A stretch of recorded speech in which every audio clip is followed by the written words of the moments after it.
Hi అండి, అందరికీ నమస్కారం. Welcome to Ramchi academy. UGC NET, TS SET, AP SET కోసం సిన్సియర్ అండ్ సీరియస్గా ప్రిపేర్ అయ్యే అభ్యర్థులందరి కోసం మా రామ్చి అకాడమీ తరపున డైలీ క్విజ్ సిరీస్ అనేది అందుబాటులో ఉంచడం జరుగుతుంది. ఇందులో నిజానికి 10 ప్రశ్నలు మీకు ఇవ్వబడతాయి. నిజానికి ఎవరి option it self A question. ఎందుకంటే ప్రతి ఆప్షన్ని మీకు సవివరంగా వివరించడం ద్వారా 4 ఆప్షన్లు కూడా 4 ప్రశ్నలుగా మారుతాయి. మీకు కూలంకుషంగా విషయాలు అర్థమవుతాయి.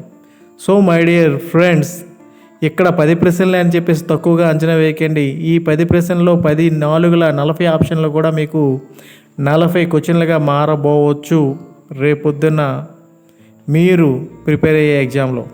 సో ప్రతిరోజు ఈ 10 నిమిషాలు పావుగంట మీరు ఏదైతే వెచ్చిస్తారో అది నిజానికి 40 ప్రశ్నలు నేర్చుకున్నట్టుగా తెలివైన పిల్లలైతే ఖచ్చితంగా ఆ విధంగా ఆలోచిస్తారు. ఇంకా ఆలస్యం ఎందుకు, క్విజ్లోకి వెళ్ళిపోతాం. First question, the classroom communication should essentially be. Classroom communication అనేది ఎసెన్షియల్గా ఈ దిగు విధంగా ఉండాలి అన్నది ప్రశ్న. ఆప్షన్స్ చూద్దాం. A contrived, B empathetic, C abstract, D non descriptive. దాంట్లో ఫస్ట్ ఆప్షన్ తీసుకుంటే కాంట్రైవ్డ్ అంటే కల్పితం. క్లాస్ రూమ్ కమ్యూనికేషన్లో ఎప్పుడు కల్పితాలు అవాస్తవాలని ఉండకూడదు కాబట్టి option A should be wrong. Option B check చేద్దాం. ఆప్షన్ సి అబ్స్ట్రాక్ట్ అనేది నైరూప్యం, అంటే ఆకారం లేకపోవడం. కానీ క్లాస్ రూమ్ కమ్యూనికేషన్ అనేది సకారాత్మకంగా ఉండాలి, దానికి స్పష్టమైన రూపం ఉండాలి. కాబట్టి classroom communication shouldn't be abstract. So our option C is not correct answer, goes wrong. Option D non descriptive. Classroom communication అనేది వివరణాత్మకంగా ఉండకూడదు, కానీ నిజానికి క్లాస్ రూమ్ కమ్యూనికేషన్ అనేది వివరణాత్మకంగా ఉండాలి. అలా ఉన్నప్పుడు మాత్రమే ఎఫెక్టివ్ కమ్యూనికేషన్ అనేది టీచర్ మరియు పిల్లల మధ్య జరుగుతుంది. కాబట్టి సో ఆప్షన్ డి వివరణాత్మకంగా ఉండకూడదు అన్నారు కాబట్టి ఇట్ గోస్ రాంగ్. సో ఆప్షన్స్లో option A, C, D 3 wrong అవుతున్నాయి కాబట్టి option B might be the correct answer. Let's check. Option B empathetic అంటే సానుభూతి, సహాయకూల ధోరణి. క్లాస్ రూమ్ కమ్యూనికేషన్ అనేది ఎప్పుడూ సానుకూలంగా ఉండాలి, సహానుభూతి అక్కడ కలిగి ఉండాలి. కాబట్టి టీచరు పిల్లల మధ్య ఇంటరాక్షన్ అనేది ఎప్పుడు సహాయ సహకారాలు అందించుకున్నట్టుగా ఉండాలి. కాబట్టి so option B is the right answer.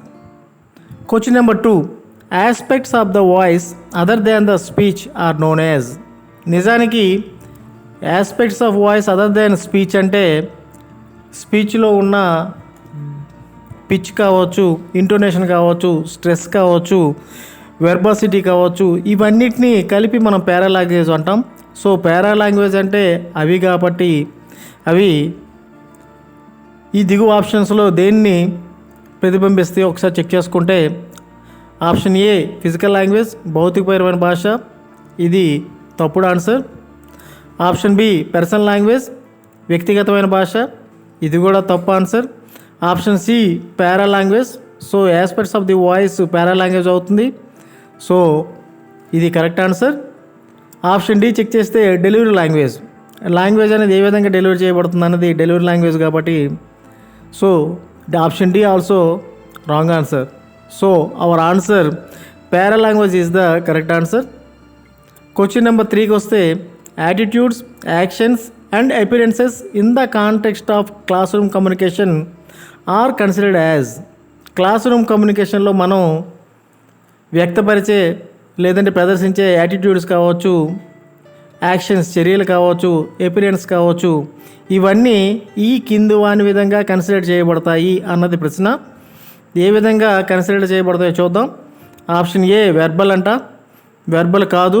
Option B non verbal అంట, చెక్ చేద్దాం. ఆప్షన్ సి ఇంపర్సనల్, ఇది కూడా కాదు. ఆప్షన్ డి ఇర్రేషనల్, సహేతుకము కాని, ఇది కూడా కాదు. ఎందుకంటే క్లాస్ రూమ్ కమ్యూనికేషన్లో మనము వెర్బల్, నాన్ వెర్బల్ రెండిట్లో కూడా మనం కమ్యూనికేట్ చేస్తూ ఉంటాం. Verbal means both spoken or written, oral or written, ఈ రెండిట్లోనే మనం చేస్తాం. Other than spoken or written మనం చూపించే బాడీ లాంగ్వేజ్ కావచ్చు, గెస్చర్స్ కావచ్చు, ప్రాక్సిమిటీ, స్పేస్ కావచ్చు, ఇవన్నీ కలిపితే మన యాటిట్యూడ్, మన యాక్షన్స్, మన అపియరెన్స్లోనే భాగం అవుతాయి. కాబట్టి option B will be the right answer. Question number 4. Which of the following are the characteristics of communication? ఈ దిగుబాటులో ఏవి కమ్యూనికేషన్ యొక్క క్యారెక్టరిస్టిక్స్ అని చెప్పేసి అడిగారు. దాంట్లో మొదటిది, communication involves exchange of ideas, facts and opinions. B, communication involves both information and understanding. Option C, communication is a continuous process. Communication is a circular process. ఇవి మనకి ఇవ్వబడిన ఆప్షన్స్. కమ్యూనికేషన్ అనేది ఆలోచనలు, సత్యాలు మరియు ఒపీనియన్ల కలబోత, అది ఒకరి నుంచి ఒకరికి చేరవేత. కాబట్టి ఎక్స్చేంజ్ అనే ప్రక్రియ అక్కడ మిళితమై ఉంటుంది. కాబట్టి స్టేట్మెంట్ 1 రైట్. స్టేట్మెంట్ 2కి వస్తే, కమ్యూనికేషన్ ప్రక్రియ అంటే ఇన్ఫర్మేషన్ అండ్ అండర్స్టాండింగ్ అనే 2 ప్రక్రియలు ఉంటాయి. కాబట్టి స్టేట్మెంట్ 2 ఆల్సో రైట్. కమ్యూనికేషన్ అనేది నిరంతర ప్రక్రియ, ఇది కూడా రైట్. కమ్యూనికేషన్ అనేది సర్క్యులర్ ప్రక్రియ, ఇది కూడా కరెక్ట్. సో 1, 2, 3, 4 స్టేట్మెంట్లు ఇవన్నీ కమ్యూనికేషన్ సంబంధించి మనం మాట్లాడుకుంటూ ఉంటే, సో పై స్టేట్మెంట్లన్నీ కమ్యూనికేషన్ యొక్క క్యారెక్టరిస్టిక్స్ అవుతాయి. కాబట్టి 1, 2, 3, 4 ఎక్కడ ఉంటే అది రైట్ ఆన్సర్ అవుతుంది. సో మొదటి ఆప్షన్లో 3 మాత్రమే ఉన్నాయి, రాంగ్ ఆన్సర్. బిలో కూడా 3 ఉన్నాయి, రాంగ్ ఆన్సర్. సిలో కూడా 3 ఉన్నాయి, రాంగ్ ఆన్సర్. ఏబిసిలు రాంగ్ ఆన్సర్. డిలో మొత్తం 4 క్యారెక్టరిస్టిక్స్ పొందుపరచబడ్డాయి. కాబట్టి option D is the right answer. Question number 5. Which of the following is oblique or correct? ఈ దిగువలో ఏది కరెక్ట్ అని చెప్పేసి అడిగారు. ఇక్కడ ఎసర్షన్, రీజన్ 2 ఇచ్చారు. ఎసర్షన్ అంటే ధృవీకరణ, రీజన్ అంటే కారణం. అంటే ఒక విషయాన్ని ధృవీకరిస్తూ ఎందుకోసం అది ధృవీకరించబడింది అని చెప్పేసి కారణం కూడా చెప్తూ, ఆ ధృవీకరణ కారణాల మధ్య భేదాలను మనం తెలియజేసుకుంటూ ఏది కరెక్టు, ఏది ఒకదానికొకటి సపోర్ట్ చేస్తుందని చెప్పేసి మనం ఇక్కడ ఆలోచించుకొని మన సమాధానం రాయాల్సి ఉంటుంది. సో మనకి ఇక్కడ ఇవ్వబడిన ఎసెస్ని చూసుకుని మాట్లాడుకుంటే, formal communication tends to be fast and flexible. అంటే అధికారపూరితమైన, అధికారయుత కమ్యూనికేషన్ అనేది ఫాస్ట్గా జరుగుతుంది అండ్ అట్ సేమ్ టైం అది ఫ్లెక్సిబుల్ అన్నారు. కానీ నిజానికి ఫార్మల్ కమ్యూనికేషన్ అనేది ఆఫ్ కోర్స్ ఫాస్ట్గా జరిగితే జరగవచ్చు కాక, కానీ ఫ్లెక్సిబుల్ కాదు, రిజిడ్ కమ్యూనికేషన్ అక్కడ జరుగుతూ ఉంటుంది. సో అసర్షన్ అనేది ఇక్కడ రాంగ్. రీజన్ చెక్ చేద్దాం. Formal communication is a systematic and orderly flow of information. Formal communication ఏదైతే అధికారయుత కమ్యూనికేషన్ ఉందో అది ఒక సిస్టమేటిక్ ప్రాసెస్లో ఒక ఆర్డర్ ప్రకారం ఇన్ఫర్మేషన్ అనేది ఫ్లో అవుతుంది. కారణం అయితే ఎగ్జాక్ట్గా రైట్. సో ఇక్కడ అసర్షన్, రీజన్లోన అసర్షన్ అనేది రాంగ్ అవుతుంది, రీజన్ అనేది రైట్ అవుతుంది. So let's check our options. Option A, both A and R correct. మనకి అసర్షన్, రీజన్ రెండిట్లో రీజన్ మాత్రమే కరెక్ట్, అసర్షన్ అనేది రాంగ్. కాబట్టి ఆప్షన్ ఏలో 2 కరెక్ట్ అన్నారు కాబట్టి ఇది ఆన్సర్ తప్పు. Option B, both A and R correct. ఇక్కడ కూడా మళ్ళీ అసర్షన్, రీజన్ 2 కరెక్ట్ అన్నారు. సో ఇది కూడా wrong answer. Option C, assertion is correct but reason is false అన్నారు. కానీ మనం చూసుకుంది అసర్షనే ఫాల్స్, రీజనే కరెక్ట్. కాబట్టి answer C also wrong. Let's check D. A is false and R is correct. That means assertion అనేది ఫాల్స్ అయ్యింది, reason అనేది కరెక్ట్ అన్నారు. So regarding our discrimination D అనేది కరెక్ట్ అవుతుంది. కాబట్టి option D is the right answer. 6వ ప్రశ్నకి వస్తే, the mode of communication that involves a single source transmitting information to a large number of receivers simultaneously is called. అంటే large number of రిసీవర్స్కి సైమల్టేనియస్గా transmit చేయబడే information ఏదైనా ఉందంటే దాన్ని ఏమంటారు అని అడిగారు. దాంట్లో option group communication, B mass communication, C intrapersonal communication, D interpersonal communication. ఇక్కడ క్వశ్చన్లోనే లార్జ్ నెంబర్ ఆఫ్ రిసీవర్స్ అన్నారు. లార్జ్ నెంబర్ ఆఫ్ రిసీవర్స్ అనేది మనం కీ పాయింట్గా ఆలోచిస్తే ఆప్షన్ సి, ఆప్షన్ డి ఈ రెండింటికి ఆలోచిస్తే option D interpersonal communication. Interpersonal communication అనేది ఒక వ్యక్తి ఇంకో వ్యక్తితో నేరుగా కమ్యూనికేట్ చేసే పద్ధతి. సో ఇంటర్ పర్సనల్ కమ్యూనికేషన్లో లార్జ్ నెంబర్ ఆఫ్ రిసీవర్స్ అన్న వాళ్ళు ఉండరు కాబట్టి interpersonal communication is also wrong answer. Option C intrapersonal communication. Intrapersonal communication అంటే ఇక్కడ రిసీవర్ అనే వ్యక్తి తనలో ఉంటాడు, తనలో తాను కమ్యూనికేట్ చేసుకోవడం అనేది ఇంట్రా పర్సనల్ కాబట్టి ఇన్ మై సెల్ఫ్ కాబట్టి ఇక్కడ లార్జ్ నెంబర్ ఆఫ్ రిసీవర్స్ అన్న మాట అరైజ్ అవ్వదు కాబట్టి ఆప్షన్ సి ఈజ్ రాంగ్. మరి గ్రూప్ కమ్యూనికేషన్, మాస్ కమ్యూనికేషన్ కోసం వస్తే గ్రూప్ కమ్యూనికేషన్లో లిమిటెడ్ పీపుల్ ఉంటారు. అఫ్ కోర్స్ అక్కడ మోర్ దెన్ వన్ రిసీవర్స్ ఉండొచ్చు కాక, but receivers number of receivers అన్నది లిమిటెడ్. కానీ ఇక్కడ లార్జ్ నెంబర్ ఆఫ్ రిసీవర్స్ అన్నారు కాబట్టి గ్రూప్ కమ్యూనికేషన్ అనేది మైట్ బి రాంగ్. ఎందుకంటే గ్రూప్ కమ్యూనికేషన్లో రిసీవర్ తను రెస్పాన్సిబిలిటీ తీసుకుంటాడు. So option A is the wrong answer. Option B mass communication. Mass కమ్యూనికేషన్లో రిసీవర్స్ యొక్క నెంబర్ ఆఫ్ రిసీవర్స్ అనేది unlimited. Large number of receivers ఇక్కడే ఉంటారు. అలానే ఎటువంటి మెసేజ్ అయినా చాలా క్విక్గా, ర్యాపిడ్గా ట్రాన్స్మిట్ అవుతుంది. So according to our question mass communication is the right answer. So option B is the right. 7th question. In the classroom the teacher sends the message either by words or images. The students are really. ఒక తరగతి గదిలో teacher పదాల రూపంలో లేదా images రూపంలో ఒక మెసేజ్ని send చేస్తాడు. సో పిల్లలు నిజంగా అని చెప్పి అడిగారు. ఇక్కడ ఆప్షన్స్ బట్టి మనం ఆన్సర్ని వెతుక్కోవాల్సి ఉంటుంది, పిల్లలు ఏమై ఉంటారని. Option A propagators, option B decoders, option C agitators, option D encoders. ఇక ప్రొపగేటర్స్, డీకోడర్స్, ఎజిటేటర్స్, ఎన్కోడర్స్ అన్నారు కాబట్టి స్టూడెంట్స్ ఏమై ఉంటారు అని చెప్పి మనం ఆలోచిస్తే మనం అసలు కమ్యూనికేషన్ ప్రాసెస్ ఏ విధంగా జరుగుతుందని ఒకసారి మనం ఆలోచించాలి. కమ్యూనికేషన్ ప్రాసెస్ అనేది 6 స్టేజెస్లో జరుగుతుంది. సెండర్ యాజ్ ఎన్ ఐడియా, సెండర్కి ఒక ఐడియా ఉంటుంది. సెండర్ దాన్ని ఎన్కోడ్ చేస్తాడు, దాన్ని ట్రాన్స్మిట్ చేస్తాడు. రిసీవర్ దాన్ని రిసీవ్ చేసుకుంటాడు, ఆ మెసేజ్ని డీకోడ్ చేసుకుంటాడు, వీలైతే ఫీడ్బ్యాక్ ఇస్తాడు. This is the process of communication. ఇక్కడ టీచర్ సెండ్స్ ద మెసేజ్ అన్నారు కాబట్టి teacher will be the sender and the students are receivers. So ఈ దృక్కోణంలో మనం ఆలోచించినప్పుడు డీకోడర్స్, ఎన్కోడర్స్ అన్న మాటలు మాత్రమే కమ్యూనికేషన్ ప్రాసెస్లో ఉంటున్నాయి. సో ఆప్షన్స్లో మనం డీకోడర్స్ అండ్ ఎన్కోడర్స్ అని మాత్రమే మనం పరిగణలోకి తీసుకోవాల్సి ఉంటుంది. పోనీ చెక్ చేద్దాం ప్రొపగేటర్స్ అంటే ఏంటి, యాజిటేటర్స్ అంటే ఏంటని. ప్రొపగేటర్స్ అంటే ప్రచారకర్తలు, పిల్లలు ఎప్పుడు ప్రచారకర్తలు కాదు. So option A will be wrong. Agitators అంటే ఆందోళనకారులు, పిల్లలు ఎప్పుడు ఆందోళనకారులు కాదు కాబట్టి ఆప్షన్ సి ఆల్సో రాంగ్. మరి ఇప్పుడు coming to decoders and encoders గురించి మాట్లాడుకుంటే ఆప్షన్ బి అండ్ ఆప్షన్ డిని మనం అనలైజ్ చేస్తే సెండర్ ఎన్కోడ్ చేస్తాడు మెసేజ్, రిసీవర్ డీకోడ్ చేస్తాడు.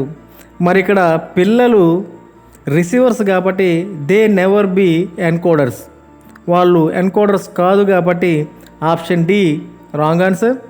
సో మిగిలింది ఆప్షన్ బినే.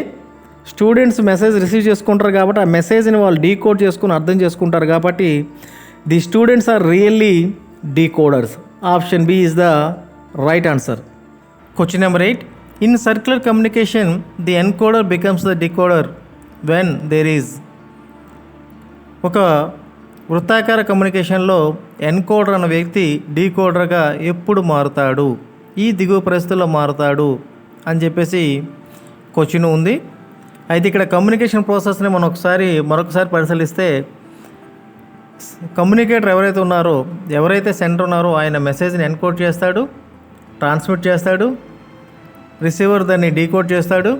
డీకోడ్ చేసుకున్నాక తాను ఆ మెసేజ్ని అర్థం చేసుకొని ఫీడ్బ్యాక్ అనేది ఇస్తాడు.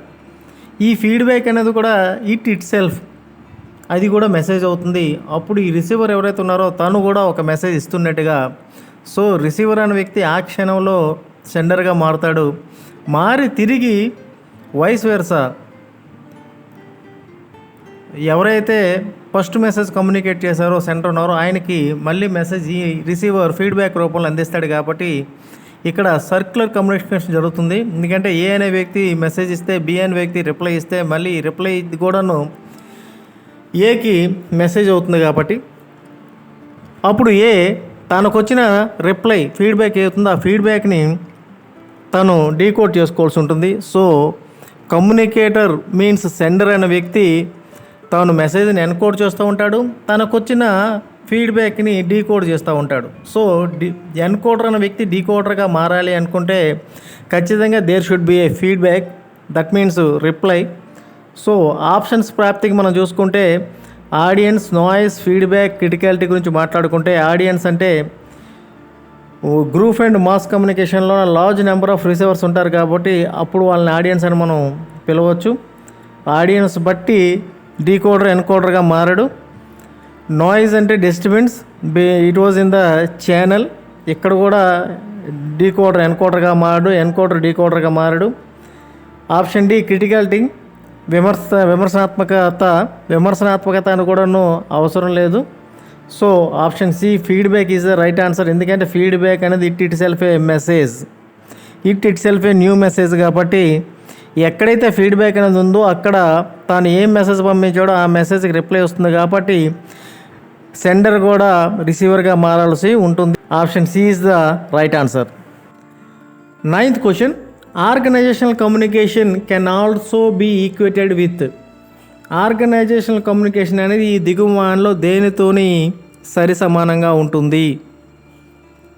Options intrapersonal communication, interpersonal communication, group communication and mass communication. ఈ నాలుగిట్లో మనం ఆలోచిస్తే ఇంట్రాపర్సనల్ కమ్యూనికేషన్ అంటే ఇన్ సెల్ఫ్, ఒక వ్యక్తి తనంతట తాను తన కోసం తాను ఆలోచించుకుంటున్నప్పుడు అక్కడ ఇంట్రాపర్సనల్ కమ్యూనికేషన్ జరుగుతూ ఉంటుంది. అంటే అక్కడ కమ్యూనికేషన్ ప్రాసెస్లో ఉండే సెండర్ రిసీవర్ ఇద్దరు వ్యక్తులు తనలోనే ఉంటారు. ఆర్గనైజేషన్ కమ్యూనికేషన్ అనేది ఇంట్రాపర్సనల్ కమ్యూనికేషన్ ఎప్పటికీ కానేరదు. So option A will be wrong. Interpersonal communication అంటే వ్యక్తికి మధ్య జరిగే కమ్యూనికేషన్. ఇక్కడ సెండర్ ఉంటారు, రిసీవర్ ఉంటారు. అయితే సెండర్కి రిసీవర్కి మధ్య జరిగే కమ్యూనికేషన్లో ఇరు పార్టీలకి ఫ్రీడమ్ ఉంటుంది. కానీ ఆర్గనైజేషనల్ కమ్యూనికేషన్లో ఫ్రీడమ్ అనేది ఉండదు. ఎందుకంటే every organisation has its unique rules and regulations and unique culture. ప్రతి ఆర్గనైజేషన్కి ప్రత్యేకంగా రూల్స్ అండ్ రెగ్యులేషన్స్ ఉంటాయి అండ్ అట్ సేమ్ టైం దానికి స్పెషల్ కల్చర్ ఉంటుంది. కాబట్టి అక్కడ ఫ్రీడమ్ అన్న మాట ఎట్టి పరిస్థితుల్లో అరైజ్ అవ్వదు. కాబట్టి interpersonal communication is also wrong answer. మరి what about group and mass communication? Mass కమ్యూనికేషన్కి వచ్చేసరికి అక్కడ రిసీవర్స్ ఎటువంటి రెస్పాన్సిబిలిటీ ఫీల్ అవ్వాల్సిన అవసరం లేదు. వేరేజ్ ఆర్గనైజేషన్ కమ్యూనికేషన్లో every position will be responsible towards that organizational culture. Organization కమ్యూనికేషన్లో ఆ ఆర్గనైజేషన్ ప్రాప్తికి ప్రతి ఒక్కరూ బద్ధుడై ఉండవలసిందే, రెస్పాన్సిబిలిటీ తీసుకోవాల్సిందే. కానీ మాస్ కమ్యూనికేషన్లో రిసీవర్కి రెస్పాన్సిబిలిటీ ఉండదు. కాబట్టి మాస్ కమ్యూనికేషన్ అనేది ఆర్గనైజేషనల్ కమ్యూనికేషన్ అయి ఉండదు. So option D also wrong answer. ఇక్కడ గ్రూప్ కమ్యూనికేషన్కి వస్తే గ్రూప్ కమ్యూనికేషన్లో రిసీవర్స్ యొక్క నెంబర్ ఎక్కువ ఉన్నప్పటికీ ఇట్ వాజ్ లిమిటెడ్. ఆర్గనైజేషన్ అన్నప్పుడు కూడా కోర్స్ దాంట్లో లార్జ్ నెంబర్ ఆఫ్ పీపుల్ ఉన్నప్పటికీ ఏదో ఒక నెంబర్ దగ్గర అక్కడ కూడా ఎండ్ అయ్యి ఉంటుంది. సో లిమిటెడ్గా అక్కడ కూడా ఉంటారు. గ్రూప్ కమ్యూనికేషన్లో రిసీవర్స్ ఎలా అయితే లిమిటెడ్గా ఉంటారో ఆర్గనైజేషన్లోన ఆ ఆర్గనైజింగ్ బాడీ కావచ్చు, ఆర్గనైజింగ్లో మెంబర్స్ కావచ్చు, వాళ్ళు లిమిటెడ్గా ఉంటారు. And at same time group కమ్యూనికేషన్లో రిసీవర్ ప్రతి ఒక్కరు ఇండివిజువల్గా తనకి చేరిన మెసేజ్కి తాను రెస్పాన్సిబిలిటీ తీసుకుంటాడు. వేరే ఆర్గనైజేషన్ కమ్యూనికేషన్లో కూడా అప్వర్డ్ కమ్యూనికేషన్లో కానీ డౌన్వర్డ్ కమ్యూనికేషన్లో కానీ ఎక్కడైనా కానీ ప్రతి ఒక్క వ్యక్తి తనకు చేరిన మెసేజ్కి బాధ్యత వహిస్తాడు. So option C group communication is the right answer. Question number 10th, in the process of communication which one of the following is in the chronological order? Process of కమ్యూనికేషన్లో ఈ దిగుబాటులో ఏది సరి అయిన chronological order means it's an order by happening టైంను బట్టి అవి ఆ ప్రక్రియలో జరుగుతున్న వివిధ యాక్షన్స్ అవి జరిగే సమయాన్ని బట్టి ఇది సరి అయిన ఆర్డర్ అని చెప్పేసి అడిగారు. నిజానికి కమ్యూనికేషన్ ప్రాసెస్లో జరిగేది ఏంటి అని మరొకసారి ఆలోచిద్దాం. కమ్యూనికేషన్ ప్రాసెస్లో సెండర్ ఉంటారు, ఆయన్నే మనం కమ్యూనికేటర్ అంటాం. ఆ కమ్యూనికేటర్కి ఒక మెసేజ్ ఉంటుంది, ఆ మెసేజ్ని ఆయన ట్రాన్స్మిట్ చేసినప్పుడు అది ఒక మీడియం ద్వారా రిసీవర్ని చేరుకుంటుంది. సో రిసీవర్ కూడా ఉంటాడు. రిసీవర్ విని దాన్ని అర్థం చేసుకున్నప్పుడు దానికి ఫీడ్బ్యాక్ ఇస్తాడు, లేదంటే ఆ మెసేజ్ బట్టి తను ప్రభావితం అవుతాడు. సో ఎఫెక్ట్ ఉంటుంది. So right chronological order: communicator, message, medium, receiver and effect. ఇది సరి అయిన క్రానలాజికల్ ఆర్డర్. కాబట్టి మనకి ఇవ్వబడిన ఆప్షన్స్ను ఆలోచిస్తే ఎక్కడైతే కమ్యూనికేటర్ అనేది ఫస్ట్ వర్డ్ కింద ఉంటుందో అవి రైట్ ఆన్సర్ అయ్యే అవకాశం ఉంది. కమ్యూనికేటర్ ఫస్ట్ వర్డ్ ప్లేస్లో లేకపోతే అది రాంగ్ ఆన్సర్. సో ఆప్షన్ ఏలో మెసేజ్ అనేది మెసేజ్తో స్టార్ట్ అవుతుంది కాబట్టి అది రాంగ్ ఆన్సర్. ఆప్షన్ సిలో మీడియంతో స్టార్ట్ అవుతుంది కాబట్టి ఇది కూడా రాంగ్ ఆన్సర్. మరి coming to B and D ఆప్షన్స్కి వస్తే కమ్యూనికేటరు తర్వాత సెకండ్ ప్లేస్లో మెసేజ్ ఉండాలి. ఇక్కడ బోత్ పార్టీస్లో కూడా మెసేజే ఉంది. ఓకే, థర్డ్ ప్లేస్లో మీడియం ఉండాలి. ఇక్కడ ఆప్షన్ బిలో కమ్యూనికేటర్, మెసేజ్ తర్వాత రిసీవర్ ఉంది, ఆ తర్వాత మీడియం ఉంది కాబట్టి ఆప్షన్ బి రాంగ్ ఆన్సర్ అవుతుంది. Right answer communicator, message, medium, receiver and effect కాబట్టి option D is the right answer. Thank you one and all. మా రామ్జీ అకాడమీ తరపున అందిస్తున్న ఈ క్విజ్ సిరీస్ మీకు నచ్చినట్టుగైతే దయచేసి మా ఛానల్ని సబ్స్క్రైబ్ చేయండి. వీలైతే ఈ సమాచారాన్ని మీలాగే సిన్సియర్గా, సీరియస్గా ప్రిపేర్ అవుతున్న మీ ఫ్రెండ్స్ అండ్ ఫ్యామిలీకి షేర్ చేస్తారని మనస్ఫూర్తిగా కోరుకుంటూ love you all, thank you all. మరొక విషయం అండి, రామ్జీ అకాడమీకి యాప్ కూడా ఉంది. ప్లేస్టోర్లో రామ్జీ అకాడమీ అనే ఒక యాప్ ఉంటుంది, దాన్ని డౌన్లోడ్ చేసుకోండి. దాంట్లో వివిధ రకాల కోర్సుల్ని అతి తక్కువ ధరలకి మీకు అందిస్తున్నాం. అందులో UGC net, AP set, TS set సంబంధించి పేపర్ 1కి గన్ షాట్ కోచింగ్ ఎవరైతే మోర్ దెన్ 80% కావాలని కోరుకుంటారో స్కోర్, అటువంటి వాళ్ళు ఖచ్చితంగా యాప్ను డౌన్లోడ్ చేసుకోండి. ఆ యాప్లో మీకు పర్ఫెక్ట్ కోచింగ్ లభిస్తుంది. సో ఆన్లైన్లో కూడా అక్కడ క్లాసులు నిర్వహించబడుతున్నాయి. And at same time app యాక్సెస్లో కూడా మీకు ఆన్లైన్ క్లాసులు ఉంటాయి. సో ఎవరైతే సిన్సియర్గా, సీరియస్గా ప్రిపేర్ అవ్వాలనుకుంటున్నారో అటువంటి వాళ్ళకి చిన్నపాటి session Ramji academy app open చేసుకొని ఇన్స్టాల్ చేసుకొని దాంట్లో యూజీసీ నెట్కి సంబంధించి కోర్సుని మీరు పర్చేజ్ చేసుకోండి. మీరు విజయాన్ని సాధించండి, మంచి జీవితాన్ని పొందండి. Love you all, thank you all. జై హింద్, జై భారత్, వందే మాతరం.